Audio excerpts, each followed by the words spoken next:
My name is Holly Mayers. I am 32 years old.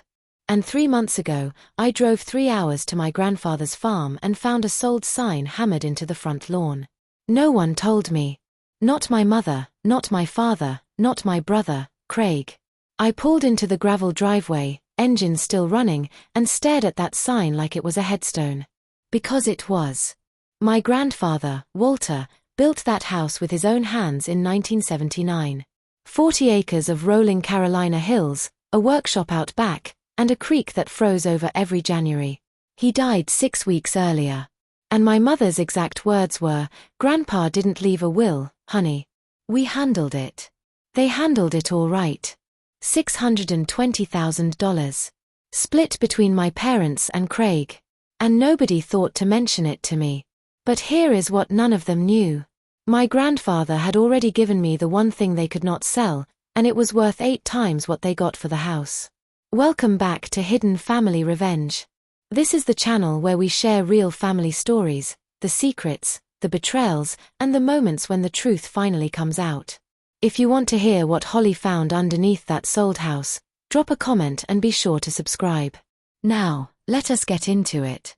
I should tell you about my grandfather. Walter Mayers spent 35 years working underground. Mining engineer, started at 22 in the copper mines outside Asheville. Worked his way up to senior geological consultant by the time he retired at 57. Quiet man. Never raised his voice once in my entire life. When I was 7, he gave me a chunk of quartz he pulled out of a vein 200 feet below the surface. "Hold on to that," he said. "That rock is older than anything you will ever touch." I still keep it on my desk at work. 25 years later, it sits next to my coffee mug and my engineering calculations. Every summer, my parents would ship me off to Grandpa Walt's farm. 3 months of creek water and sawdust. He taught me to read the grain and oak. He taught me how soil changes color when the mineral content shifts. He taught me that the most valuable things are the ones people walk right over. My mother thought those summers were free babysitting. My brother Craig never went. He said the farm was boring. No internet, no friends, no pool. My father drove me there, dropped me off, and picked me up in August without ever staying the night. But I stayed every summer until I was 18. And when I left for NC State to study civil engineering, Grandpa shook my hand at the workshop door and said, "You are the only one who ever listened, Holly girl." That was the last thing he said to me before I moved away. I got the call on a Tuesday morning, 6:47. My mother's voice flat. "Your grandfather passed last night. Heart attack." They found him in the workshop. The funeral was small. 14 people in a white chapel outside Hickory. My mother ran it like a production. She chose the flowers. She chose the readings. She chose who sat where. When I walked in, she pointed to the 3rd row without looking up from her phone. Craig showed up 12 minutes late, still in a polo shirt from his restaurant franchise. He shook hands with people he did not know and checked his email twice before the service started. My father stood by the casket and said nothing. He had that expression he always wears around my mother, careful, measured, trying not to take up too much space. I wanted to say something. I had written 2 paragraphs the night before about Grandpa's workshop, about how he carved a set of bookshelves for my first apartment. About the way his hands smelled like cedar and motor oil. I stood up. My mother turned around. "Keep it short, Holly. People have places to be." I said 4 sentences. I sat down.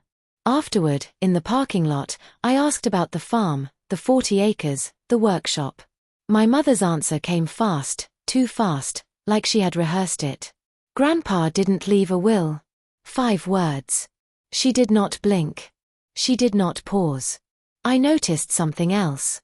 On the edge of the casket, someone had placed Grandpa's reading glasses, the wire-rimmed ones he wore every evening in the workshop, perched on the end of his nose while he read geology journals.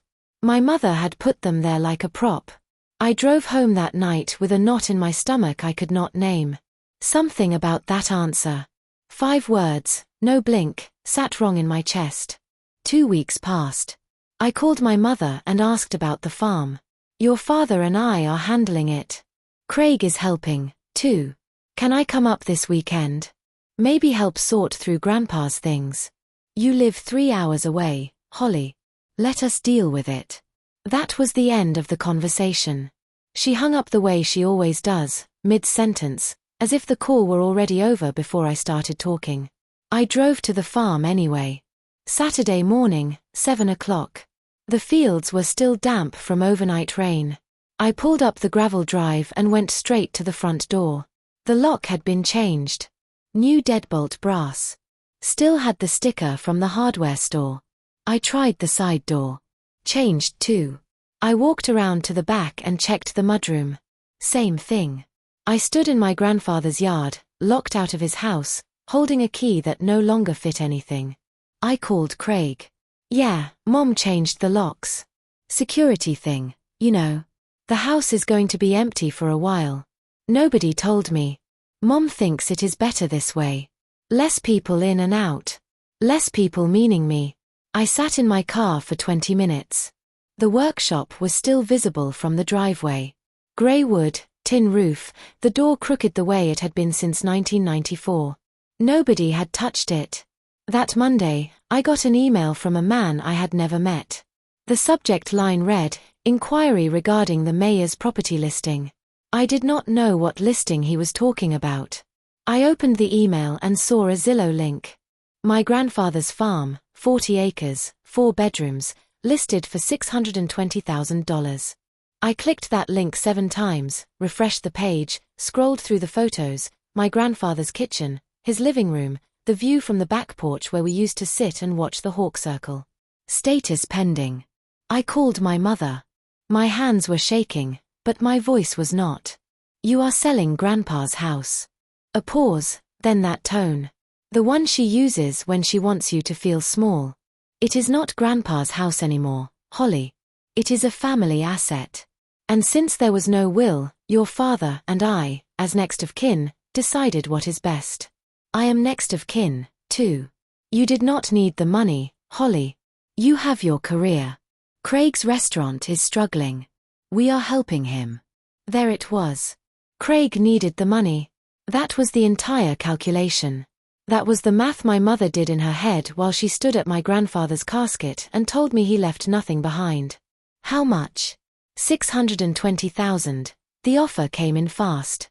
Good market. And who gets it? Your father and I are splitting it with Craig. He is in a rough spot. And me. Silence. Then Grandpa didn't leave a will. We checked. There is nothing to divide beyond the property. That line again, 5 words plus 2 said with the same rehearsed calm.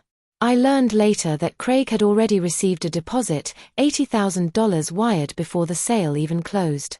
My mother arranged it. My father signed the paperwork. Nobody called me. Nobody texted. Nobody thought the quiet daughter 3 hours south might have a question about her dead grandfather's property. They were wrong. Thanksgiving. I drove to my parents' house because I thought maybe face-to-face would be different. Maybe if I sat across from my mother and asked calmly, she would explain. I was wrong about that, too. The table was set for 12 extended family.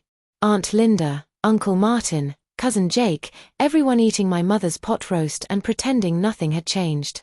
I waited until dessert. Waited until the conversation slowed. I want to talk about Grandpa's property. My mother's fork stopped halfway to her mouth. Not here, Holly. Then where? You do not return my calls. Craig leaned back in his chair. Holly, if you needed money, you should have said something. Dad and I would have helped you out. I looked at him. He was wearing a new watch. $43,000 had already passed through his hands from the sale, and he was offering to help me out. I do not need money, Craig. I need someone to explain why I was not told. My mother set her fork down because there was nothing to tell you. Your father and I made a decision as a family. A family that did not include me. Nobody spoke. Uncle Martin studied his pie. Aunt Linda looked at the ceiling. My father stared at his plate. I stood up, my aunt for dessert, drove home in silence. 3 hours on Interstate 40 with nothing but headlights and my own breathing. And somewhere past Statesville, I remembered something. A conversation with Grandpa 2 years before he died. We were standing in his workshop and he said it casually the way he said most important things. "Holly girl, when I am gone, go to my workshop. Bottom shelf behind the router there is a cedar box." I had forgotten that conversation. For 2 months I had forgotten it. Saturday morning, December. The air tasted like iron and wet leaves. I drove to the farm before sunrise. The house had a new mailbox now. The buyer's name already on it, but the workshop sat untouched. Same grey wood, same tin roof, same crooked door. The house key did not work anymore. But the workshop key, the one Grandpa gave me when I was 14, still fit. The lock turned like it had been waiting inside. Sawdust on every surface. The smell hit me first. Cedar and machine oil and something older. Something that lives in wood that has not been disturbed. Grandpa's bench saw his clamps. His collection of hand planes lined up along the pegboard like a museum exhibit. His reading glasses sat on the edge of the workbench. Wire-rimmed. One lens had a smudge. I picked them up and held them and did not put them on. Bottom shelf behind the router. I knelt down. Nothing visible, just scrap wood and dust, but the floorboard beneath the shelf was loose. One corner lifted when I pushed. I pulled it up. Underneath, wrapped in a shop rag, a cedar box, small, maybe 8 in x12. The wood was hand-planed, smooth as glass. On the lid, carved in Grandpa's steady letters, Chim Holly Mayers. I sat on the workshop floor and held it in my lap. The weight of it told me there was paper inside. Something stiff, something official. I lifted the lid. 3 items. A manila envelope thick with documents. A smaller white envelope with my name and Grandpa's handwriting. And a chunk of granite, dark, speckled with silver-white flecks that caught the weak morning light through the workshop window. I opened the smaller envelope first. Grandpa's handwriting, steady, slanted, slightly left, the way it always looked on the notes he left me in the workshop. The letter was dated 3 years before his death. It was short, direct, the way he always was. He wrote that he knew what would happen to the farm. He had watched Diane. He never called her your mother in writing. Always Diane plan and maneuver for years. He wrote that Craig would need money and Diane would use the property to provide it. He wrote that he did not blame them, but he did not trust them either. So, he made arrangements. 3 years ago, he drove to the office of an attorney named Elaine Marsh in the next county. He signed a mineral rights deed. The deed separated all subsurface mineral rights on the 40-acre parcel from the surface estate and he transferred those mineral rights to one person, Holly Marie Mayers. The deed was notarized, filed with the county recorder's office, public record. Then he wrote the line that I have carried in my head every day since I read it. They can sell the house, Holly girl. They can sell every blade of grass, but they cannot sell what is underneath. That belongs to you. I set the letter down, picked up the granite chunk from the cedar box, turned it over. The silver-white flecks caught the light again. I did not know what mineral it was. Not yet. But I knew my grandfather, a man who spent 35 years underground, did not put a random rock in a box with a legal deed. I opened the manila envelope. Inside, a copy of the mineral rights deed and a geological survey report. I read the deed 3 times. Then I drove home and I did not call my mother. I spread everything across my kitchen table that night. The mineral rights deed on the left, the geological survey on the right, Grandpa's letter in the center, the granite chunk holding down the corner of the deed like a paperweight. The deed was clean, legal language, notarized signatures, a county filing stamp with a date from 3 years ago. It transferred all subsurface mineral rights, oil, gas, metals, minerals, everything beneath the surface of the 40-acre parcel. From Walter P. Mayers to Holly Marie Mayers. I am a civil engineer. I design bridges and drainage systems. I understand legal documents. And what I understood reading this deed was simple.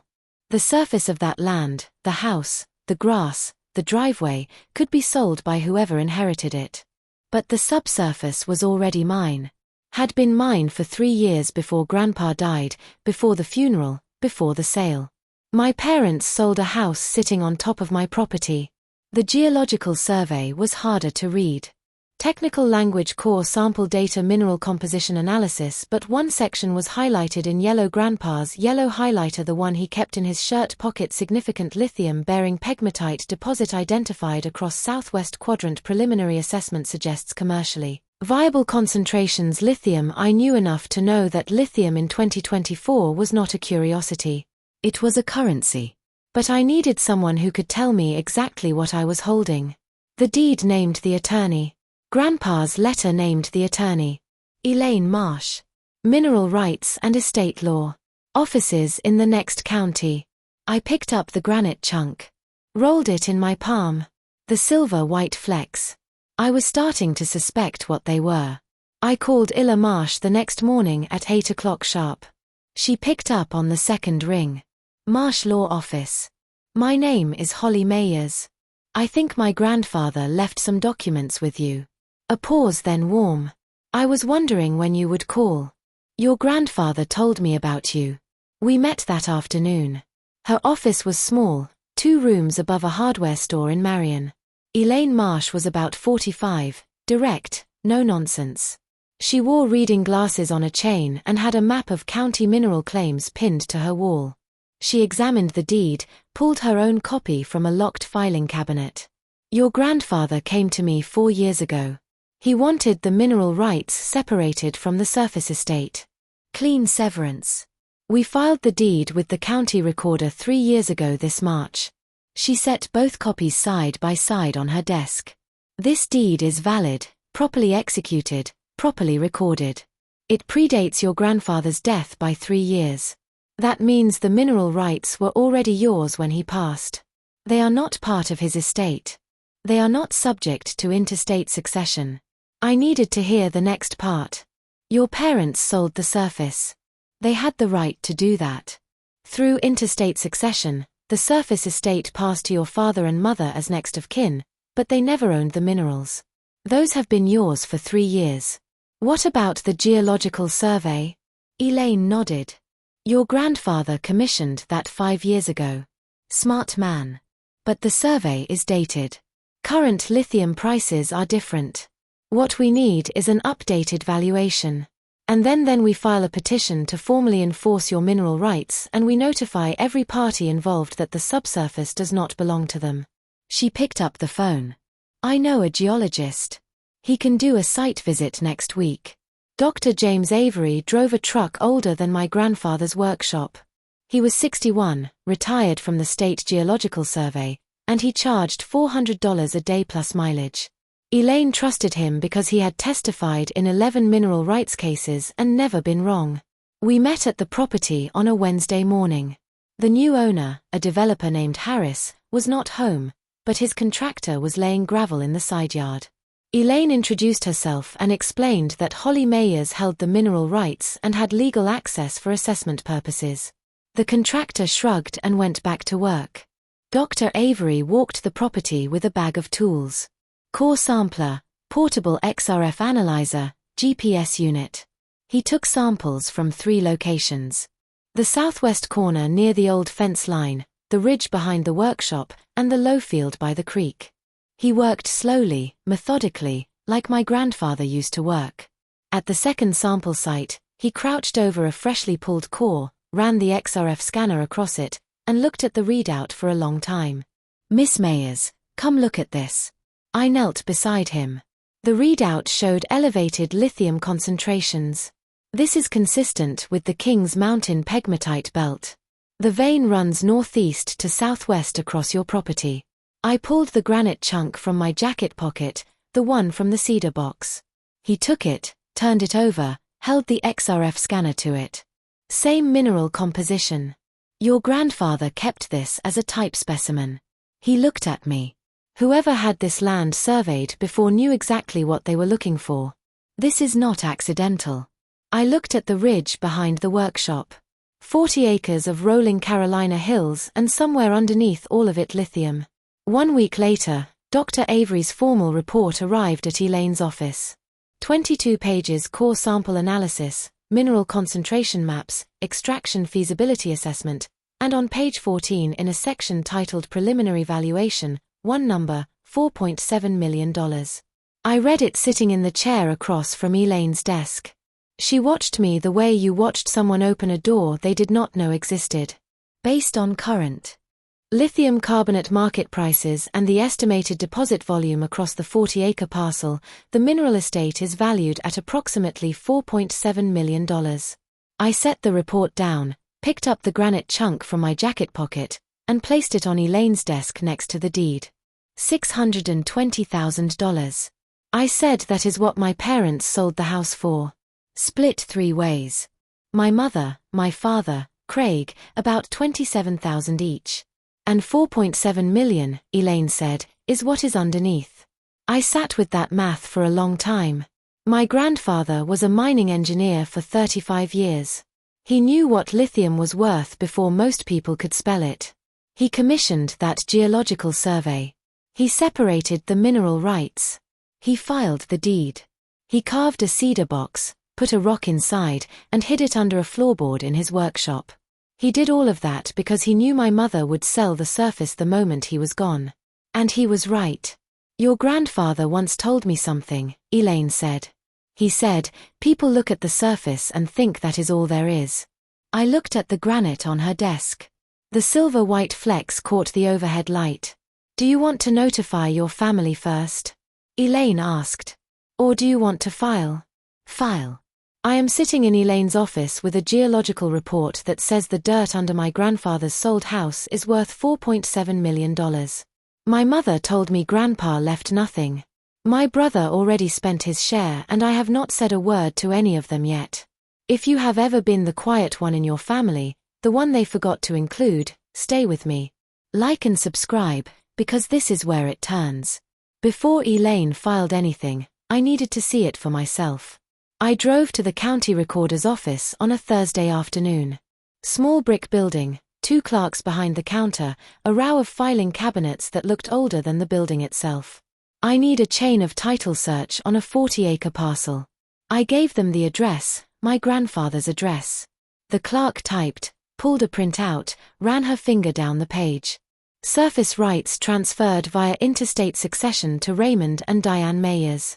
Subsequently sold to Harris Development LLC. Recorded 6 weeks ago. Is there anything else filed on that parcel? She scrolled, stopped, looked at the screen for a moment. Yes. Separate filing. Mineral rights deed. Goethe Walter P. Mayers grantee.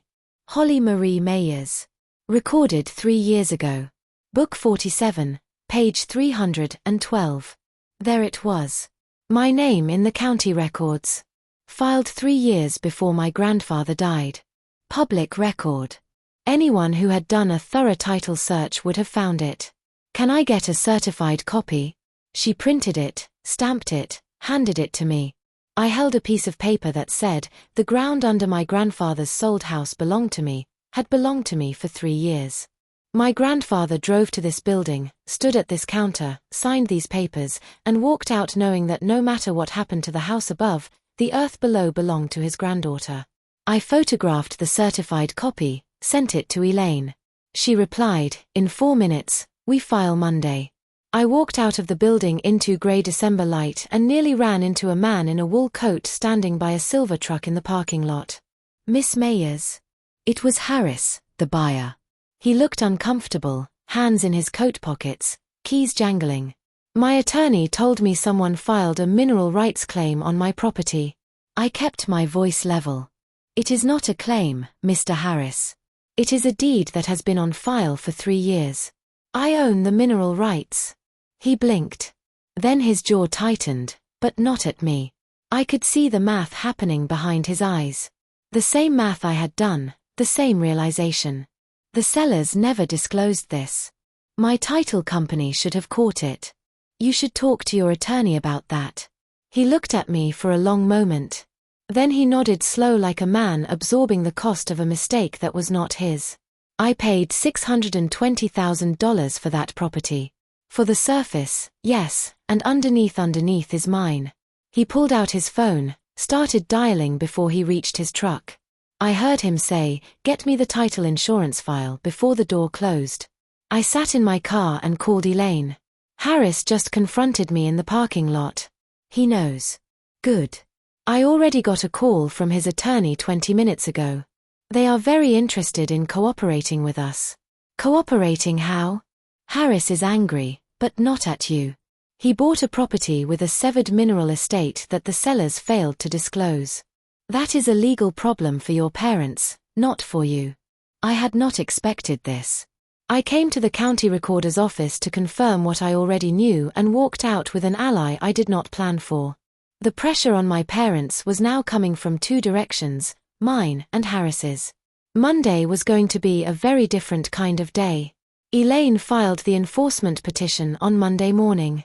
2 documents, a petition with probate court to formally recognize and enforce Holly Mayers' mineral rights deed and a legal notice to Harris Development LLC confirming that mineral rights were excluded from the surface sale.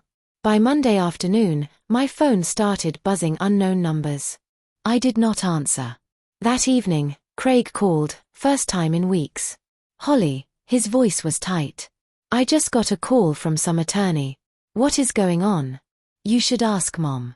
Holly, come on. What did you do? I did not do anything, Craig. I found out what Grandpa did. Silence on the line. I could hear kitchen noise in the background. His restaurant still open, still bleeding money.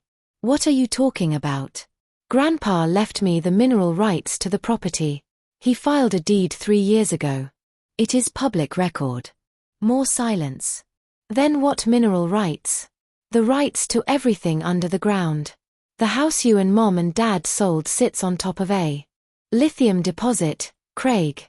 And the lithium belongs to me. I could hear him breathing fast. Shallow. How much? That is between me and my attorney. Holly. Grandpa didn't leave a will. Is that not what Mom said? He hung up. I set the phone on the counter and looked at the granite chunk sitting on the windowsill. 3 years it had been hiding under a floorboard. 3 years my name had been in the county records. And nobody in my family had thought to look. 20 minutes later, my mother called. I watched her name on the screen. Watched it ring 4 times. 5. 6. I let it go to voicemail. I listened to the voicemail the next morning. Standing at my kitchen counter with coffee that had already gone cold. My mother's voice went through 3 stages. I have heard this progression my entire life. Sweet, sharp, threatening. In that exact order. Sweet. Honey, Craig told me something upsetting last night. I am sure it is a misunderstanding. Call me back when you get a chance. Sharp. Whatever you think you found, your grandfather's affairs were handled properly. I do not know what this attorney told you, but she does not know our family. Threatening. You need to stop this before you embarrass yourself and tear this family apart. I will not say it again. I played it twice. Not because I needed to hear it again, but because I was listening for one specific thing. She never asked what I found. Not once. She did not say what mineral rights or what deed. She went straight to damage control. She already knew. I called Elaine. She knows about the mineral rights. She has always known. Elaine was quiet for a moment. That is helpful. Actually, if she knew about the severed mineral estate and concealed it during the property sale, that strengthens any non-disclosure claim Harris might bring. She knew and she sold the house anyway. She sold the surface, which she technically could, but she had a legal obligation to disclose to the buyer that the mineral rights had been severed, and she did not. I picked up the granite chunk from my desk, rolled it between my palm and fingers, cool and heavy, and full of silver-white flecks that I now knew were lithium-bearing mica. Elaine, is there any way to find out if my mother accessed Grandpa's files before the funeral? Leave that to me. My father called on a Wednesday night, late after 10. His voice was different from my mother's, tired, not angry. The voice of a man who has been standing in someone else's storm for 30 years and finally feels the rain. Holly, your mother is beside herself. I know. She says you are trying to take something that belongs to the family. I am not taking anything, Dad. Grandpa gave it to me 3 years ago legally. The mineral rights. Yes. A long pause. I could hear the television in the background. Some game show. My mother was probably in the other room. Your grandfather mentioned something once years ago about the land being special about what was underneath and you sold it anyway. Another pause longer this time. Your mother handled the sale. I signed where she pointed. I wanted to feel sorry for him. Part of me did. My father is not a cruel man. He is a weak one. He loves my mother more than he loves being right. And he has spent his life choosing peace over principle. I should have talked to you first, he said. I know that now. Yes. Then it came. The request I knew was coming. Can you just drop this for the family? The family did not include me when they sold Grandpa's house. Dad, I will not drop it. He sighed long and low like air leaving a tire.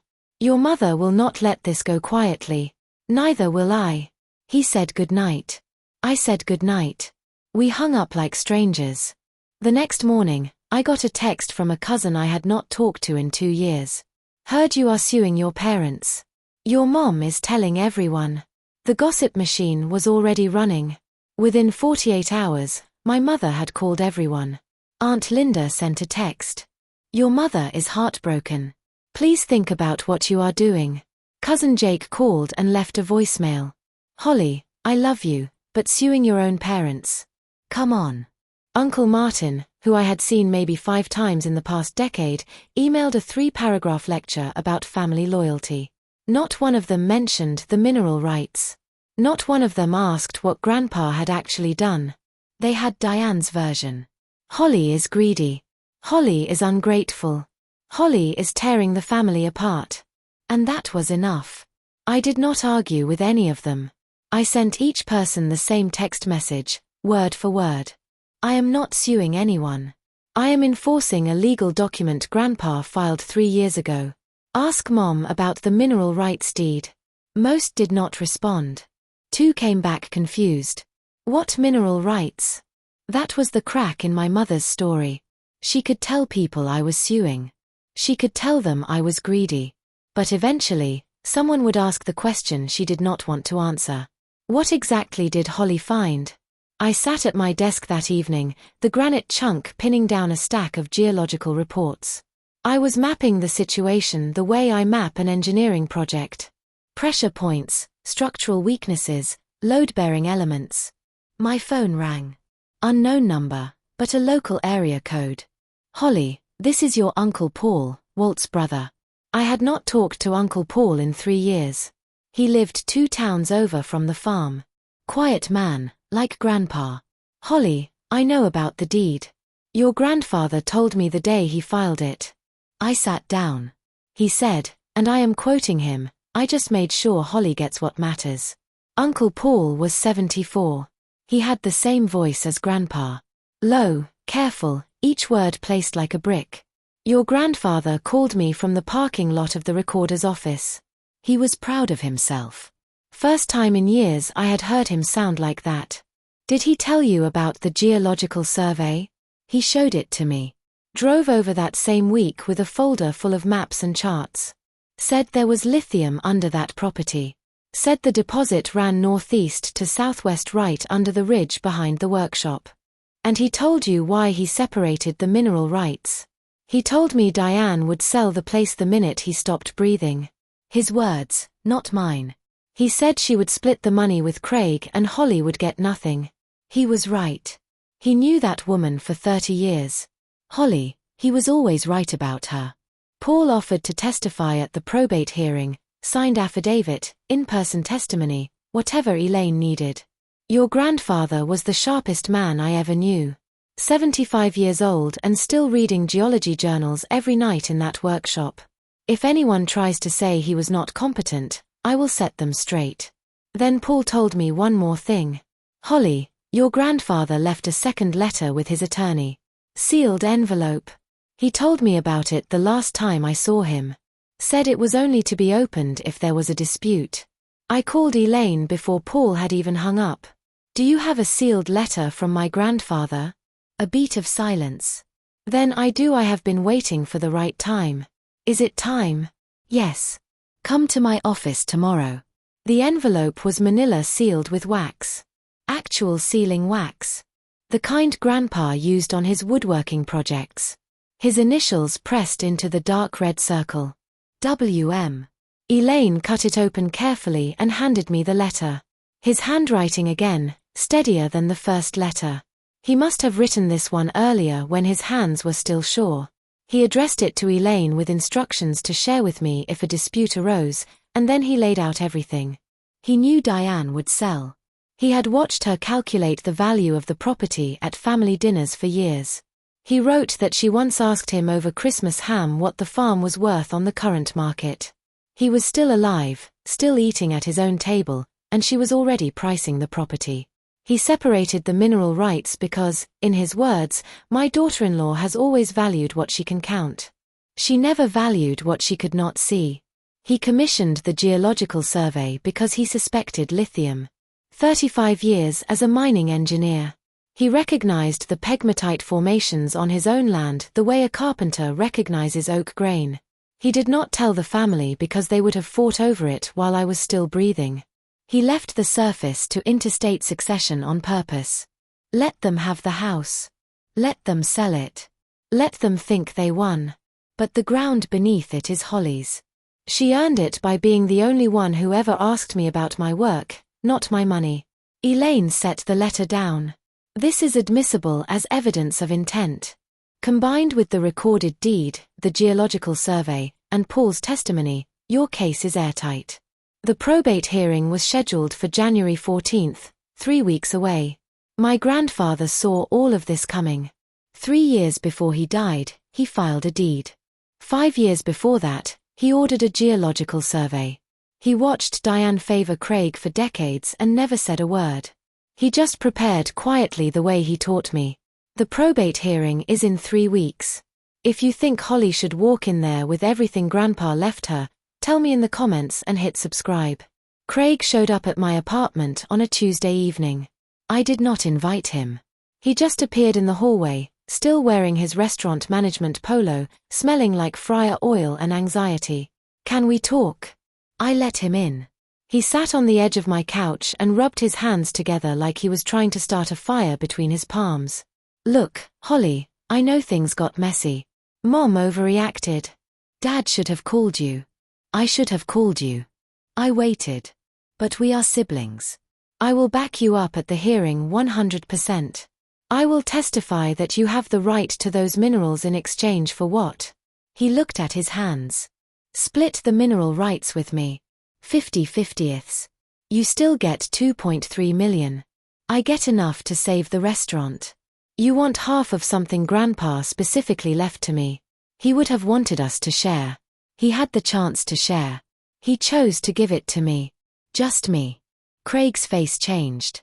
The nice brother mask came off the way a coat comes off. Fast thrown aside. You always thought you were better than us. You and Grandpa in that workshop looking down on the rest of us. I was not looking down, Craig. I was paying attention. He stood up. The granite chunk was sitting on my coffee table, catching the lamplight the way it always does. He looked at it like he had never seen a rock before.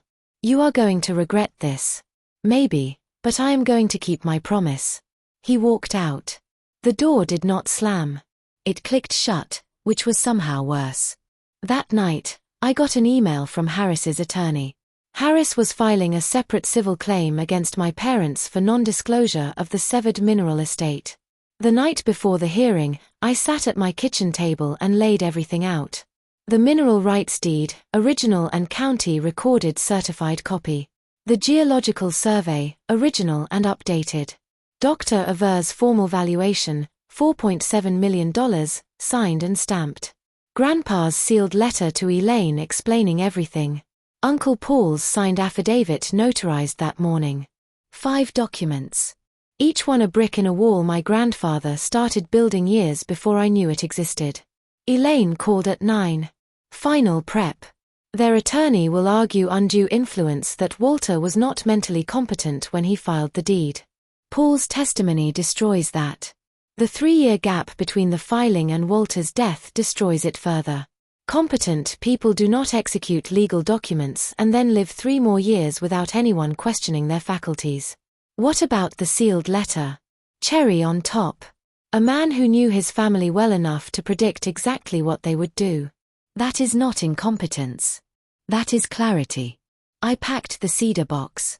I was bringing it to court, not as evidence, as a reminder for me. I reached inside and picked up Grandpa's reading glasses, wire-rimmed. One lens still had that smudge from the last time he wore them. I folded them carefully and slipped them into my blazer pocket. Holly Elaine said, "Are you ready?" I have been ready since I opened that box. I went to bed at 11. Set my alarm for 5:30. Laid my blazer on the chair with the glasses in the pocket and the granite chunk next to it. Morning came gray and cold. January in North Carolina. I drove to the courthouse with the cedar box on the passenger seat, right where it had been when I drove it home from the workshop. The probate courtroom in Caldwell County is smaller than you would expect. Wood paneling, fluorescent lights, an American flag behind the judge's bench that had been there so long the stripes had faded to pink and gray. I arrived at 8:30 with Elaine and Uncle Paul. I set the cedar box on the table in front of me. Paul sat in the first row of the gallery, hands folded, looking like an older version of my grandfather. My mother arrived at 8:45, full performance, black dress, tissue in hand, dabbing her eyes before she even sat down. Craig was behind her, wearing a suit I had never seen, looking everywhere except at me. Their attorney, a man from Charlotte named Brewer, carried a leather briefcase and the confidence of someone who had been told a simple version of this story. My father came in last, sat in the second row behind my mother, staring at the floor. Harris was in the gallery, too, grey wool coat, legal pad on his knee. He caught my eye and gave a single nod. The judge called the case. Matter of the mineral rights deed of Walter P. Mayers, deceased. Brewer went first. He argued the deed was executed without the family's knowledge. He suggested Walter may have been unduly influenced by an outside party. He used the word elderly 3 times. Elaine stood up, "Your Honor." The deed in question was executed by a licensed attorney, notarized by a county official, and recorded with the county recorder's office all 3 years before Mr. Mayers's death, during which time he continued to live independently, manage his own affairs, and drive himself to medical appointments. If that constitutes undue influence, it is the most well-documented case this county has ever seen. Murmur from the gallery. The judge raised one hand. Elaine presented 5 exhibits one by one. Exhibit A, the original mineral rights deed signed by Walter P. Mayers, notarized, dated 3 years before his death. Exhibit B, the county recorder certified copy, filed in Book 47, page 312, public record. Exhibit C, the updated geological survey and formal valuation by Dr. James Avery. Lithium-bearing pegmatite deposit across the southwest quadrant of the 40-acre parcel. Estimated value at current market prices, $4.7 million. When Elaine said that number aloud, the courtroom shifted. My mother's hand tightened around her tissue. Craig leaned over and whispered something to Brewer. Exhibit D. Walter's sealed letter to Elaine explaining his intent.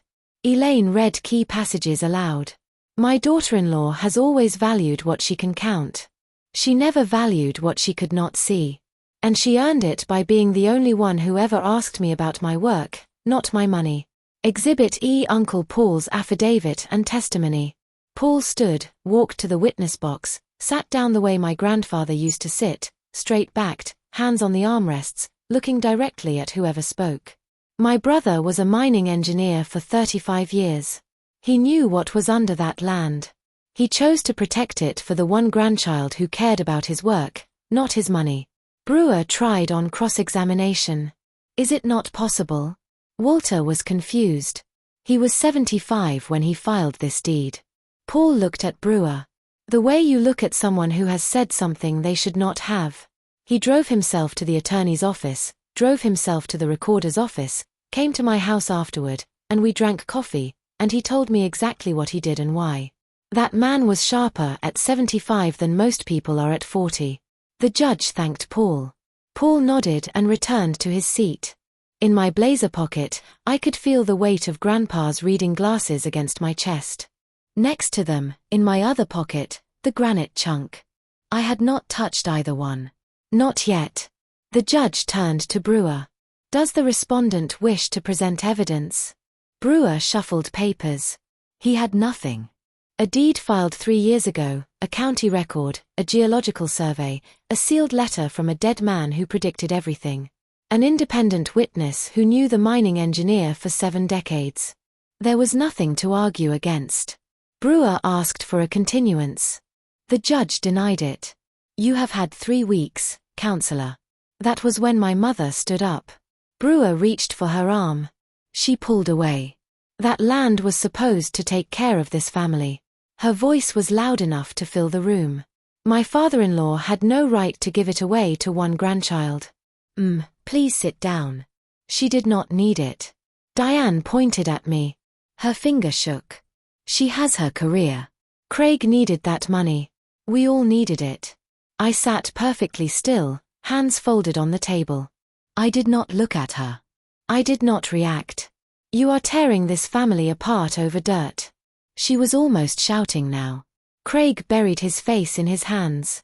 Brewer tried to guide her back to the chair. And then from the second row, my father spoke quietly. But in that courtroom, quiet carried. Diane, sit down. The gallery went still. My mother turned.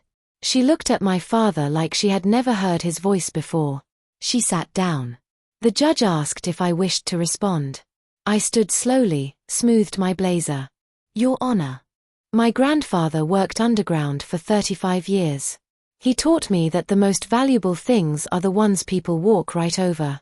I paused, looked at the cedar box on the table. You can sell a house. You cannot sell what is underneath. I sat down. The courtroom was silent. The judge reviewed the exhibits for 12 minutes. I know because I watched the clock above the courtroom door. Then she spoke. The mineral rights deed executed by Walter P. Mears and recorded with the county recorder's office is valid, properly executed, and properly recorded. The deed predates the deedant's death by 3 years and was executed during a period when Mr. Mears was demonstrably competent. She looked at me. Holly Marie Mears is the sole owner of all subsurface mineral rights on the 40-acre parcel in question. I exhaled.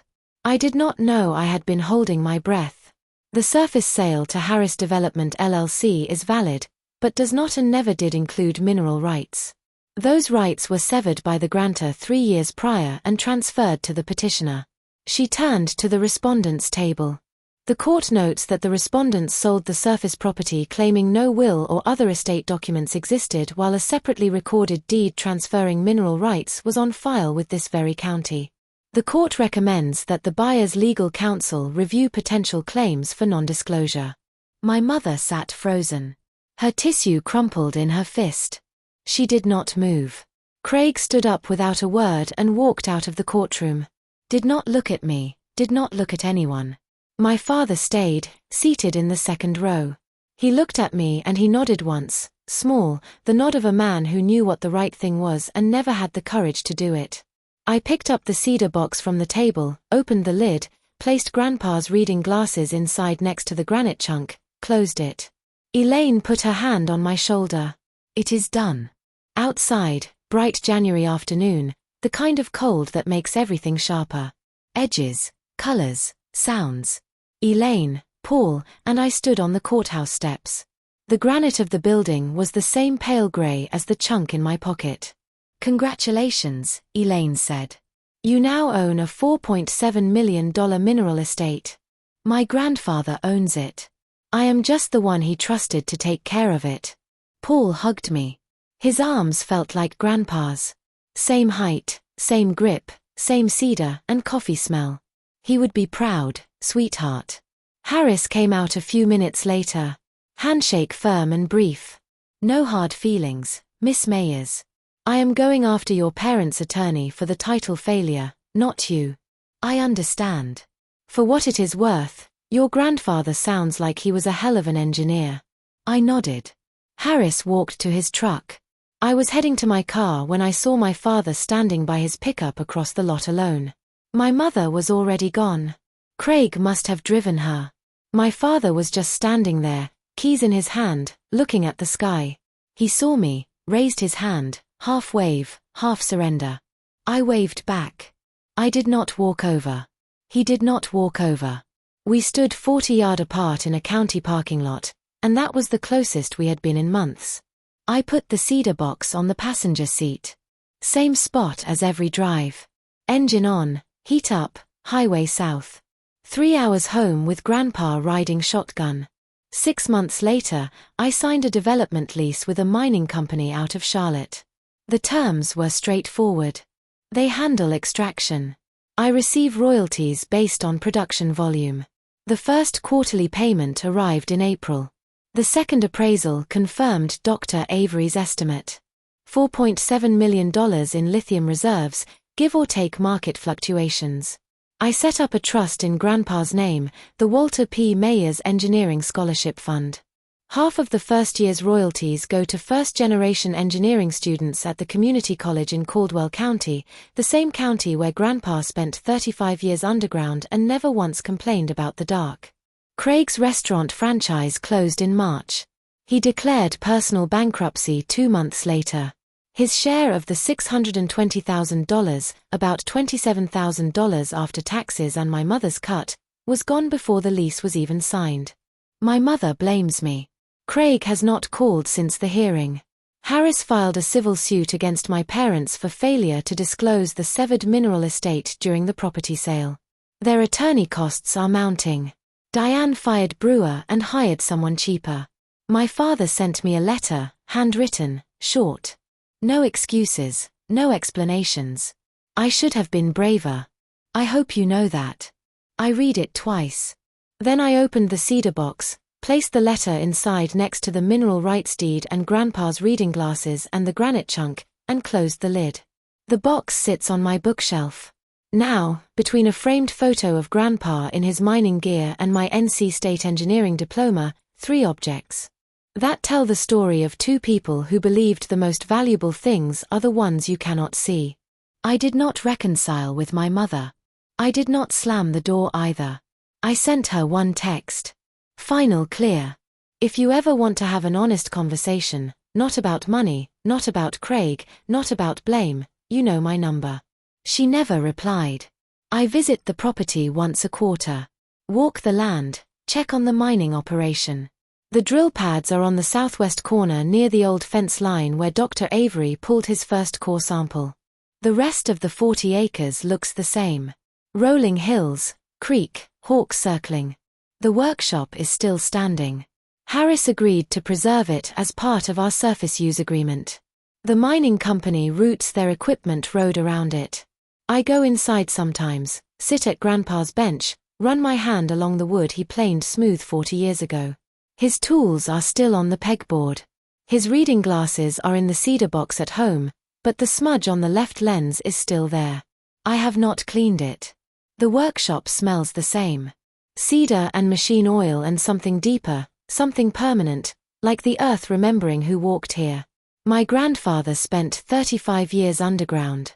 He knew what mattered is not always what you can see. He taught me that patience is not weakness. Silence is not surrender. And the people who walk over you will never think to look down.